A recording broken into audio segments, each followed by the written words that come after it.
अपनी बुद्धि से सबको हरा दो। बस 21 दिन में आपकी बुद्धि इतनी तेज हो जाएगी कि आप दूसरे लोगों को बोलने का मौका ही नहीं दोगे। बस आपको गौतम बुद्ध ने बताएं, इन आदतों को अपने जीवन में अपनाना होगा। तो चलिए जानते हैं उन आदतों के बारे में। गौतम बुद्ध की कहानियों के माध्यम से 10 आसान आदतें जो 21 दिन में आपको एक नया और बुद्धिमान इंसान बना देंगी। दोस्तों, कहानी शुरू करने से पहले कमेंट में नमो बुद्धाय लिखकर वीडियो को लाइक जरूर करें। तो चलिए शुरू करते हैं इस कहानी को। एक गुरु अपने शिष्यों को प्रवचन दे रहे थे। वो बोल रहे थे कि हजारों मील का सफर भी सिर्फ एक ही कदम से शुरू होता है।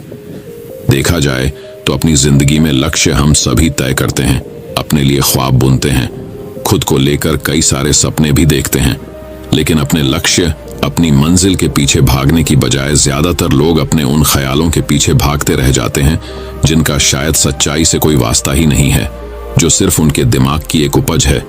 इन सभी गैर जरूरी ख्यालों के पीछे भागते हुए वह इस बात का अंदाजा लगाने की कोशिश भी नहीं करते कि वो ख्याल सकारात्मक है या नकारात्मक सच है, या उनके दिमाग की सिर्फ एक उपज है, या वह किसी और से प्रभावित है, उसका सच्चाई से कोई संबंध है भी या नहीं। और शिष्यों, इसीलिए ज्यादातर लोग अपनी मंजिल तक नहीं पहुंच पाते और जीवन भर असफल रह जाते हैं। गुरु यह सब बोल ही रहे थे कि तभी एक शिष्य खड़ा होता है और गुरु से कहता है, गुरुदेव, आपने ये तो बता दिया कि ज्यादातर लोग असफल क्यों होते हैं, लेकिन क्या आप हमें यह बता सकते हैं कि हम सफल कैसे हो सकते हैं? वो कौन सी छोटी छोटी आदतें हैं जो हमें सफलता के लिए तैयार करती है और फिर सफलता के शिखर तक पहुंचाती है? गुरु ने शिष्य का पूरा प्रश्न बड़े ध्यान से सुना और फिर हाथ के इशारे से उसे बैठने का आदेश देते हुए अपने सभी चीजों से कहा, जीवन में सफल होने के लिए सिर्फ जोश और इच्छा शक्ति का होना ही आवश्यक नहीं है, क्योंकि ये दोनों चीजें सिर्फ हमें प्रेरित करके हमसे काम की शुरुआत करवा सकती है, लेकिन पूरे जोश और उत्साह के साथ लंबे समय तक अपने लक्ष्य पर टिके रहने और दूर के बड़े लक्ष्यों को हासिल करने के लिए हमें उन आदतों को अपनी रोजमर्रा के जीवन का हिस्सा बनाना पड़ेगा जो व्यक्ति को सफलता के लिए तैयार करती है और उसे सफल बनाती है। तो आज मैं आपको 10 ऐसी आसान आदतों के बारे में बताऊंगा जिनको अगर आपने अपने जीवन का हिस्सा बना लिया तो सिर्फ 30 दिनों में आप अंदर से एक बिल्कुल ही अलग इंसान बन जाएंगे और खुद के भीतर एक गजब की सकारात्मक ऊर्जा और जो उसको महसूस करेंगे, जो आपको सफलता के शिखर तक पहुंचाएगी। तो उन सफल आदतों की श्रेणी में पहली आदत है, अपने दिन की शुरुआत धन्यवाद के भाव के साथ करेंगे। सुबह जैसे ही आपकी आंख खुले तो कुछ भी सोचने से पहले, कुछ भी करने से पहले, बिस्तर से उठने से पहले अपने दोनों हाथों को जोड़कर आसमान की तरफ देखते हुए, जिसकी शक्ति पर आप विश्वास करते हैं, उसका आह्वान करते हुए उन 3-4 चीजों को याद कीजिए जिसके लिए आप ईश्वर की, उन 3-4 लोगों, चीजों या घटनाओं के लिए ईश्वर का आभार व्यक्त कीजिए जिनकी वजह से आपके जीवन में बेहतरी आई है, आप ज्यादा खुशहाल और समृद्ध हुए हैं। ज्यादातर मौकों पर हमारे जीवन में, हमारे घरों में, हमारे परिवारों में, हमारे आसपास के माहौल में एक ही वो इंसान होता है जो हमारे सबसे ज्यादा दुख हो और परेशानियों का कारण होता है, लेकिन हमारे आसपास 99% लोग अच्छे होते हैं। हमारे जिंदगी में 99% चीजें बहुत अच्छी है, लेकिन अगर हम बुरे इंसान पर, बुरी घटनाओं पे, बुरी परिस्थितियों पे, बुरे परिणामों पर ध्यान देंगे तो फिर पूरा दिन हमें उस तरह की चीजें और मिलेंगी। लेकिन अगर हम शुक्रगुजार हैं अपने जीवन की 99% अच्छी चीजों के लिए, तो फिर हमारे पास और अच्छा चलकर जरूर आएगा। ये जो आभार व्यक्त करने की आदत है, ये हमारी मानसिकता को सुबह सुबह ही बदल कर रख देती है और सकारात्मक तरीके से अपने दिन की शुरुआत करने में मदद करती है। इस अभ्यास को करने में बहुत थोड़ा सा ही समय लगता है, लेकिन यह आपके पूरे दिन के काम करने के तरीके, आपकी मानसिकता और आपके विचारों को पूरी तरह से बदल कर रख सकती है। सफल आदतों की श्रेणी में दूसरी आदत है, आपको हर दिन व्यायाम जरूर करना चाहिए। आप चाहे दौड़ लगाए, कसरत करें, योगासन करें या फिर प्राणायाम, लेकिन आपको हर सुबह कोई ना कोई ऐसी क्रिया जरूर करनी है जिसमें आपके शरीर को मेहनत करनी पड़े, उसे पसीना बहाना पड़े। यह इंसानी शरीर बना ही मेहनत करने के लिए है। इसे हर समय आराम देने से यह निष्क्रिय, कमजोर और रोगग्रस्त हो जाता है। व्यायाम करना न सिर्फ आपके शरीर को फायदा पहुंचाता है, बल्कि ये आपके दिमाग और आपके मानसिक क्षमताओं को बढ़ाने में भी कमाल करता है। रोज व्यायाम करने से आपका शरीर और मन मजबूत होता है। आपके अंदर एक अलग ही आत्मविश्वास और तेज का जन्म होता है जो आपकी सफलता की राह में आपके सहायक बनते हैं। सफल आदतों की श्रेणी में तीसरी आदत है, लक्ष्य निर्धारित करो और अपने दिन को योजना के अनुसार चलाओ। रात में सोने से पहले ही अगले दिन के 3 सबसे महत्वपूर्ण कामों को निश्चित कर लो और उन्हें लिख लो। फिर उसी के अनुसार अपने पूरे दिन की योजना बनाओ और उस पर अमल करो। अगर कोई व्यक्ति योजना बनाकर अपने दिन की शुरुआत नहीं करता और कोई सभी काम कभी भी करता है, तो ऐसा व्यक्ति कभी भी अपने पूरे दिन का सदुपयोग नहीं कर सकता। हालांकि ज्यादातर लोगों को पता होता है तो उनके लिए कौन सा काम महत्वपूर्ण है और कल उन्हें कौन सा काम करना चाहिए, लेकिन फिर भी वो लोग उस काम को पूरा नहीं कर पाते और उसे टालते रहते हैं। और जो व्यक्ति अपने काम को समय पर पूरा न करके उसे लगातार टालता रहता है, ऐसा व्यक्ति कभी भी बड़ी सफलता हासिल नहीं कर सकता। ज्यादातर लोगों का अपने काम को समय पर पूरा ना करना और उसे लगातार कल पर टालते रहने का सबसे बड़ा कारण है उनके अंदर आत्म अनुशासन का ना होना। क्योंकि जो व्यक्ति आत्मा अनुशासित हैं, वो अपना हर काम समय पर पूरा करता है। सफल आदतों की श्रेणी में चौथी आदत है, आपको हर दिन कुछ ना कुछ नया सीखना चाहिए या फिर कुछ ना कुछ नया पढ़ना चाहिए। अगर आप अपना दिन का समय अपने लिए कुछ नया सीखने, पढ़ने या विकास के कामों में नहीं लगा रहे हैं, तो फिर आप चाहें कितनी ऊंचाइयों पर हो, कितने ही समझदार और बुद्धिमान हो, आप जिंदगी में हारने ही वाले हैं, आप नीचे गिरने ही वाले हैं। किसी बुद्धिमान व्यक्ति ने कहा है कि सीखना कभी बंद नहीं होना चाहिए, क्योंकि लगातार अभ्यास से ही व्यक्ति महान ऊंचाइयों को हासिल कर सकता है। सीखने का कोई भी तरीका हो सकता है, जैसे अच्छी किताबें पढ़ना, अपने क्षेत्र के सबसे सफल लोगों की बातें सुनना, रोज अपने काम का अभ्यास करना इत्यादि। अगर आपको दुनिया के 1% सफल लोगों में शामिल होना है, तो लगातार सीखते रहने की आदत को अपने जीवन का अभिन्न हिस्सा बनाना ही पड़ेगा। सफल आदतों की श्रेणी में 5वीं आदत है, कम खाओ और अच्छा खाओ। यहाँ अच्छा खाने से मतलब है संतुलित आहार, यानी ऐसा भोजन जो पोषक तत्वों से भरपूर हो और आपके शरीर को कोई नुकसान न पहुंचाए। देखा जाए तो भोजन हमारे शरीर के लिए औषधि है। भोजन शरीर के लिए सब कुछ है, क्योंकि शरीर को औषधि तो हम कभी कभार ही देते हैं, लेकिन इसे भोजन हर दिन देते हैं। तो हमारा शरीर कैसा होगा, ये हमारे भोजन की गुणवत्ता और उसकी मात्रा पर निर्भर करता है, क्योंकि शरीर को चलाने वाले सारे पोषक तत्व भोजन से ही मिलते हैं। इसीलिए कोई ऐसा भोजन मत करो जिसमें कोई पोषक तत्व ही ना हो और जिसे पचाना हमारे शरीर के लिए बोझ बन जाए। ज्यादा तला भुना और बासी भोजन मत खाओ। 3 सफेद झरों से जितना हो सके उतनी दूरी बना लो। पहला सफेद जहर है चीनी, दूसरा सफेद जहर है नमक और तीसरा सफेद जहर है मैदा। चीनी और मैदा से तो हमारे शरीर को कोई भी पोषक तत्व नहीं मिलता और इन्हें पचाना भी शरीर के लिए बहुत मुश्किल होता है। इसलिए इनका सेवन कम से कम करो। भोजन मन भरने के लिए नहीं, पेट भरने के लिए करो। जब भूख लगी तभी भोजन करो और हमेशा अपनी भूख से थोड़ा सा कम खाओ। रात में जितना जल्दी हो सके उतना जल्दी भोजन करने का प्रयास करो। अपने आहार में जीवित भोजन जैसे फल, हरी सब्जियां, साबुत अनाज, सूखे मेवे भी इत्यादि का सेवन जरूर करो। सुबह उठते ही खाली पेट पानी पियो। भोजन करने से पहले पानी पियो, लेकिन भोजन करने के तुरंत बाद पानी कभी मत पियो। भोजन हमेशा शांतचित्त और प्रसन्न मन के साथ करो और भोजन ग्रहण करते समय उसका पूरा आनंद लो।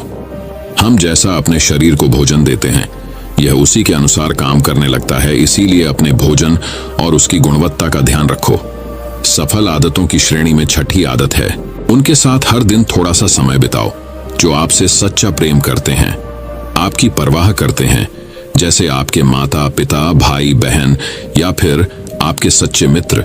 ये एक आदत आपके परिवार में खुशी और शांति लाती है। परिवारजनों के बीच प्रेम और एकता बढ़ती है, जिससे आप ज्यादा खुश और शांत रहने लगते हैं। पारिवारिक तनाव कम होने की वजह से अपने जरूरी कामों पर ज्यादा ध्यान दे पाते हैं और ज्यादा अच्छे परिणाम हासिल कर पाते हैं। सफल आदतों की श्रेणी में 7वीं आदत है, हर दिन थोड़ा सा समय खुद के लिए भी निकाले और इस थोड़े से समय में आपके साथ कोई और नहीं होना चाहिए।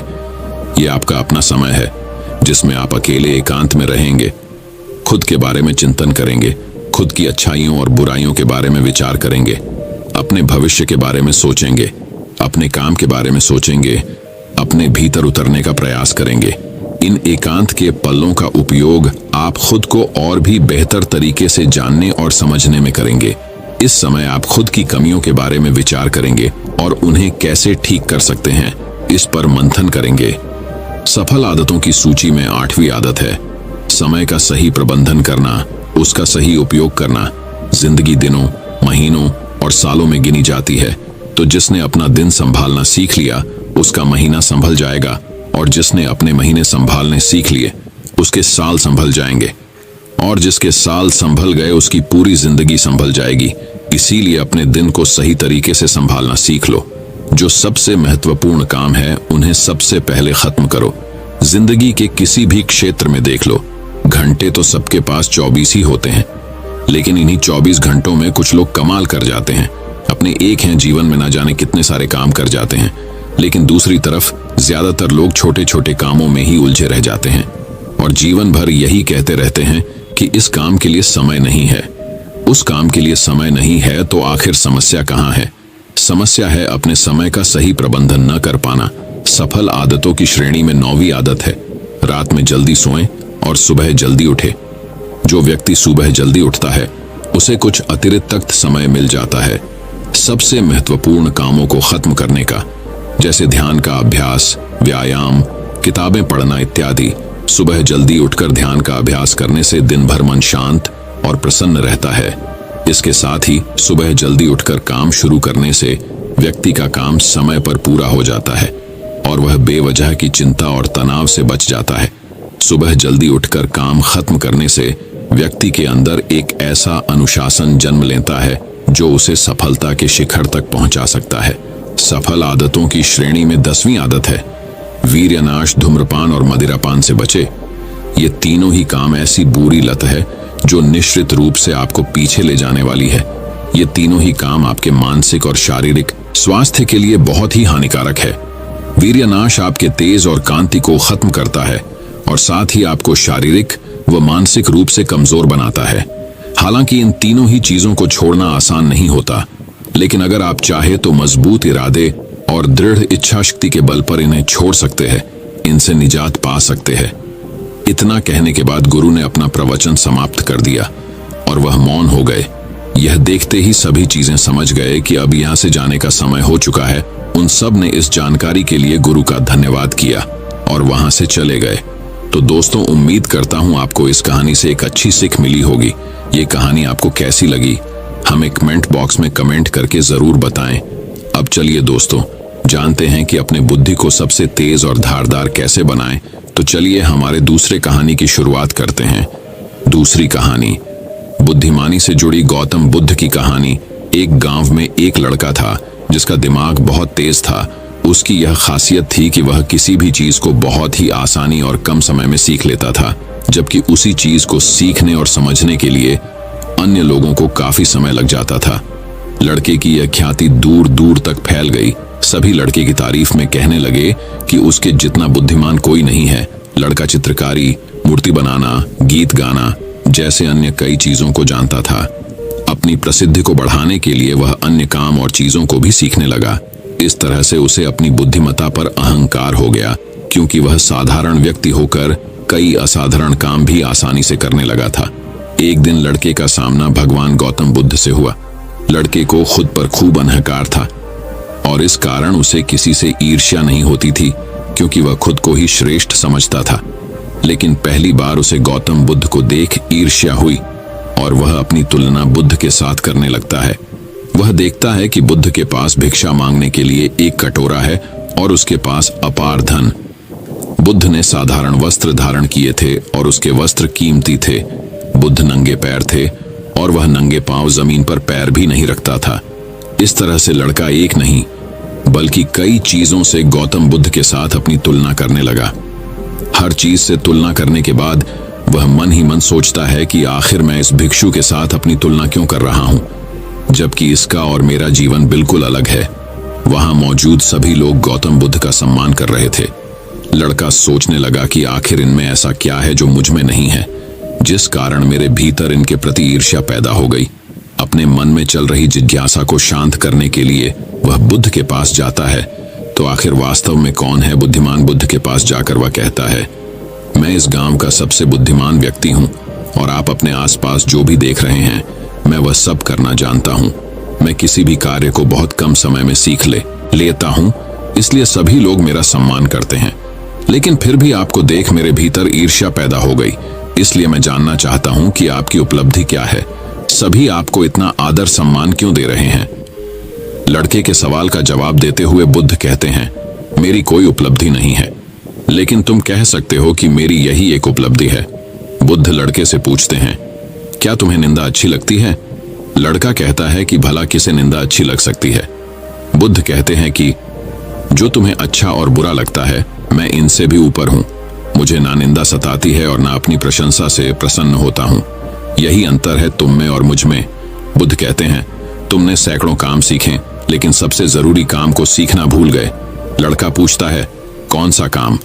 अब इस प्रकार बुद्ध ने दिया बुद्धिमान होने का ज्ञान। बुद्ध कहते हैं कि क्या तुम्हें मन को नियंत्रण करना आता है? ये बात सुनकर लड़का समझ जाता है कि उसे बुद्ध से ईर्ष्या क्यों हुई।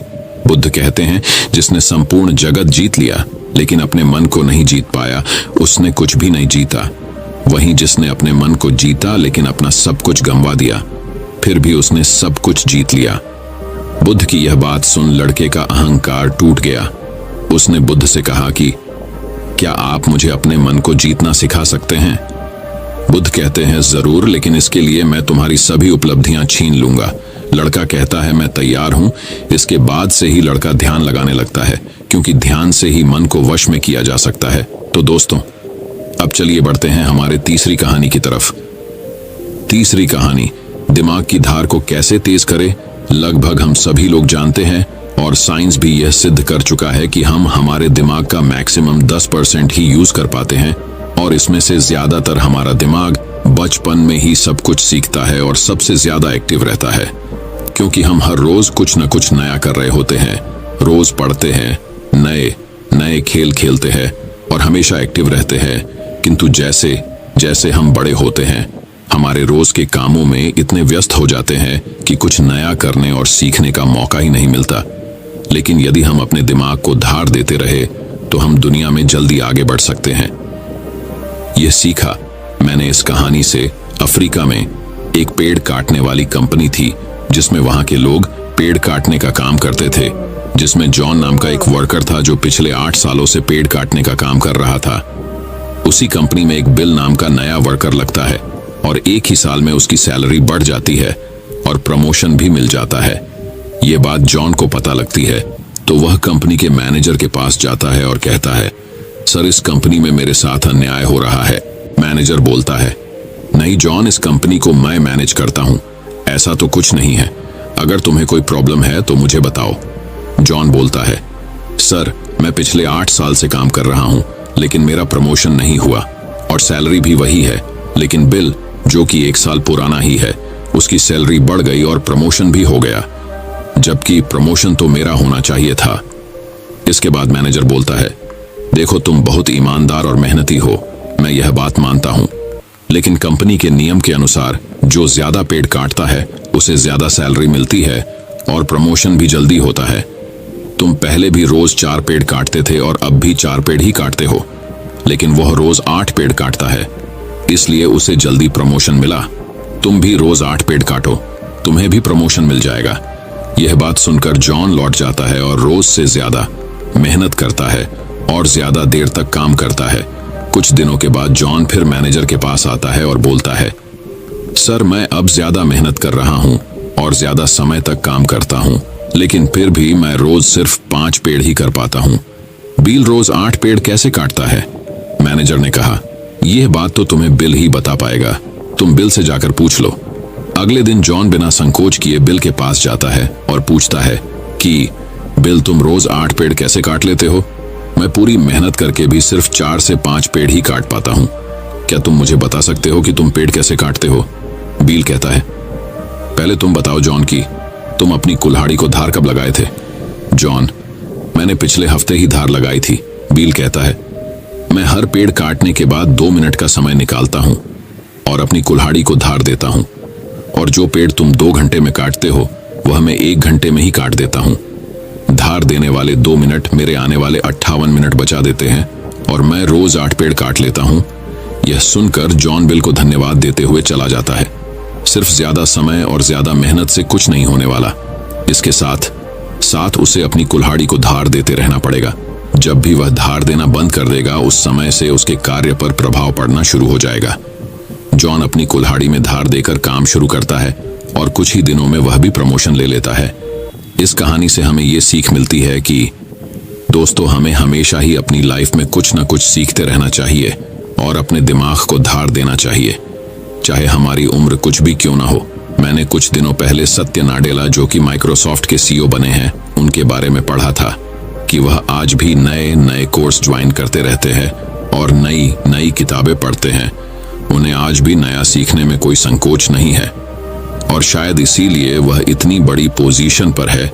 सक्सेस वही होते हैं जो समय के साथ बदलते हैं और प्रगतिशील रहते हैं। जिस तरह तालाब का पानी एक जगह स्थित होकर कुछ ही दिनों में सड़कर बदबू देना शुरू कर देता है, लेकिन नदी जो हमेशा बहती रहती है, प्रगतिशील होती है, उसका पानी साफ होता है। उसी तरह से जो लोग नई नई चीजें पढ़कर और सीखकर अपने दिमाग को धार देते हैं, वही दुनिया में आगे बढ़ते हैं। तो दोस्तों, चलिए बढ़ते हैं हमारे चौथी कहानी की तरफ। चौथी कहानी, दोस्तों, बहुत समय पहले की बात है का चंदनपुर नाम का एक राज्य हुआ करता था। चंदनपुर का राजा बड़ा ही दानी और प्रतापी था। उसके राज्य में सब खुशहाल थे, पर राजा एक बात को लेकर बहुत चिंतित रहा करता था कि धर्म व दर्शन पर लोगों के विचारों में सहमति क्यों नहीं बनती। एक बार राजा विभिन्न धर्मों के उपदेशकों को आमंत्रित किया और एक विशाल कक्ष में सभी को एक साथ रहने का प्रबंध करते हुए कहा, अब अगले कुछ दिनों तक सब एक साथ रहेंगे और आपस में विभिन्न धर्मों और दर्शनों पर विचार विमर्श करेंगे, और जब सभी के विचार एक मत हो जाएंगे तो मैं आपको ढेरों उपहार देकर यहाँ से विदा करूंगा। और ऐसा कहते हुए राजा वहां से चला गया। कक्ष में घोर विचार विमर्श हुआ। सभी अपनी अपनी बात समझाने में लगे रहे, पर कुछ दिन बीत जाने पर भी वे एक मत नहीं हो पाए। पड़ोसी राज्य में रहने वाले एक महात्मा जी को जब ये बात पता चली तो वह तुरंत राजा से मिलने पहुंचा। उसने कहा, हाय राजन, मैंने सुना है कि तू बड़ा दानी है, क्या तू मुझे भी दान देगा? महात्मा जी बोले, अवश्य, बताइए आपको क्या चाहिए? राजा बोला, महात्मा जी, मुझे तेरे अनाज के गोदाम से कुछ अनाज चाहिए। राजा, जी बिल्कुल, आप मेरे साथ आइए। राजा उन्हें गोदाम तक ले गया। वहां पहुंचते ही महात्मा जी बोले, अरे ये क्या राजन, तुम्हारे गोदाम में तो तरह तरह के अनाज रखे हैं, तुम इन सब की जगह कोई एक ही अनाज ही क्यों नहीं रखते? राजा को यह सुन थोड़ा अचरज हुआ और वह बोला, यह कैसे संभव है? अगर मैं गेहूं, चावल, दाल इत्यादि की जगह बस एक अनाज ही रखूंगा तो हम अलग अलग स्वाद और पोषण के भोजन कैसे कर पाएंगे? और जब प्रकृति ने हमें इतने ढेर सारे अन्न दिए हैं तो बस किसी एक अन्न का ही प्रयोग करना कहाँ की बुद्धिमानी है? महात्मा बोले, बिल्कुल सही राजन, जब तुम विभिन्न अनाजों की उपयोगिता एक से नहीं बदल सकते तो भला विभिन्न धर्मों के विचारों और दर्शनों को एक कैसे कर सकते हो? सबकी अलग अलग उपयोगिता है और वे समय समय पर मनुष्य का मार्गदर्शन करते हैं। महात्मा जी ने अपनी बात पूरी करते ही राजा को अपनी गलती का एहसास हो गया और उसने कक्ष में बंद सभी उपदेशकों से क्षमा मांगते हुए उन्हें विदा कर दिया। दोस्तों, यदि पूरी मानव जाति बिल्कुल एक जैसा ही सोचती तो हम कभी इतनी प्रगति नहीं कर पाते। हमारे विचार ही हमें दूसरों से अलग बनाते हैं। अगर कभी आपका विचार औरों से मेल ना खाए तो इसमें घबराने की जरूरत नहीं, बल्कि यह देखने की जरूरत है कि पूरी पिक्चर में आपका विचार कहां फिट हो सकता है। और दूसरी तरफ यदि किसी और का विचार अब से मेल ना खाए तो उस पर नाराज होने की बजाय ये समझने का प्रयास करना चाहिए कि उसकी सोच का कहां और कैसे यूज किया जा सकता है। तो अब दोस्तों, चलिए बढ़ते हैं हमारे 5वें कहानी की तरफ। 5वीं कहानी, एक बार की बात है, एक व्यापारी व्यापार करने के लिए विदेश गया हुआ था। वहां उसका कारोबार बहुत अच्छा चल रहा था। वह धन कमाने में इतना व्यस्त हो गया था कि उसे समय का भान ही न रहा। आखिर उसने एक दिन अपने घर लौटने का फैसला कर ही डाला और कमाया हुआ बहुत सारा धन लेकर घर के लिए चल पड़ा। जब घर पहुंचा तो रात हो चुकी थी। घर का मुख्य द्वार बंद था, लेकिन एक शयनकक्ष की खिड़की से रोशनी बाहर आ रही थी। उसने खिड़की में से अंदर झांक कर देखा। उसने जो देखा सहसा उसे विश्वास ही नहीं हुआ। उसे अपने पैरों के नीचे से जमीन खिसकती हुई प्रतीत होने लगी। उसने देखा कि शयन कक्ष में उसकी पत्नी के पास एक युवक भी लेटा हुआ है। ऐसी स्थिति में उसका अपनी पत्नी के चरित्र पर संदेह होना अस्वाभाविक नहीं था। व्यापारी ने विचार किया कि ऐसे घर में रहने का क्या औचित्य हो सकता है जहां ऐसी स्त्री हो। उसने फौरन निर्णय लिया कि पत्नी और उसके पास लेटे युवक को मारकर चुपचाप वापस निकल जाऊंगा और अलग घर बसाने का प्रयास करूंगा। तभी उसकी नजर शयन कक्ष की दीवार पड़ी जहां एक श्लोक लिखा था। उसने उस श्लोक को पढ़ा। श्लोक में लिखा था, सहसा विदधीत न क्रियाम विवेक परमापदाम पदम वृणुते ही विमृश्य कारणम गुणलुब्ध स्वयमेव संपद। अर्थात किसी कार्य को बिना विचारे एकाएक नहीं करना चाहिए, क्योंकि सोच विचार न करना बड़ी विपत्तियों का कारण है। जितनी भी प्रकार की संपत्तियां हैं, सोच समझकर कार्य करने वाले व्यक्तियों के गुणों से आकर्षित होकर स्वयं ही उसके पास आ जाती हैं, उसे समृद्ध कर देती हैं। यह पढ़ते ही व्यापारी ने अपना निर्णय बदल दिया और घर का दरवाजा खटखटाया। पत्नी ने दरवाजा खोलने से पहले काफी पूछताछ की और जब वह पूरी तरह से आश्वस्त हो गई कि दरवाजा खटखटाने वाला उसका पति ही है, तो उसने शीघ्रता से दरवाजा खोल दिया। पति को देखकर पत्नी की प्रसन्नता की सीमा न रही। उसने फौरन युवक को भी जगाया और पति से कहा कि ये आपका पुत्र है, जो अब पूरे 20 वर्ष का हो गया है। 18 वर्ष पहले जब आप विदेश गए थे तो ये 2 साल का था। भावातिरेक में पिता की आंखों से आंसू बहने लगे। उसने पुत्र को हृदय से लगाकर प्यार किया। अब व्यापारी का संदेह खत्म हो चुका। दोस्तों में एक श्लोक के सार्थक संदेश ने न केवल उसे पुत्र हत्या होने के पाप से बचा लिया, अपितु उसकी गृहस्थी भी उजड़ने से बच गई। विमर्शकारिता अर्थात सोच समझकर कार्य करना व क्षिप्रकारिता अर्थात जल्दबाजी न करना महान गुण है। जीवन में भ्रांतियां अथवा समस्याएं उत्पन्न होना स्वाभाविक है। जब अचानक कोई भ्रांति उत्पन्न हो जाए अथवा समस्या आ खड़ी होती है तो हम घबरा जाते हैं और फौरन प्रतिक्रिया करते हैं। इससे कई बार समस्या सुधरने की बजाय और बिगड़ जाती है। अतः हमें कभी भी बिना पर्याप्त विमर्श किए कोई कार्य नहीं करना चाहिए। कहा गया है कि जल्दी का काम शैतान का होता है।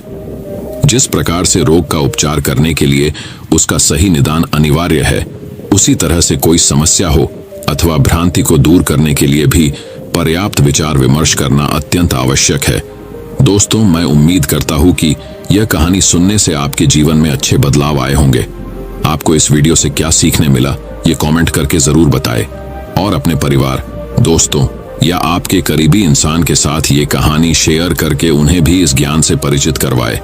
बाकी अगर आपको यह वीडियो दिल से अच्छी लगी हो तभी इस वीडियो को लाइक कर देना, और आपने अब तक इस चैनल को सब्सक्राइब न किया हो तो चैनल को सब्सक्राइब भी जरूर कर देना। आपका हर दिन शुभ हो और खुशियों से आपका जीवन भरा रहे। धन्यवाद। नमो बुद्धाय।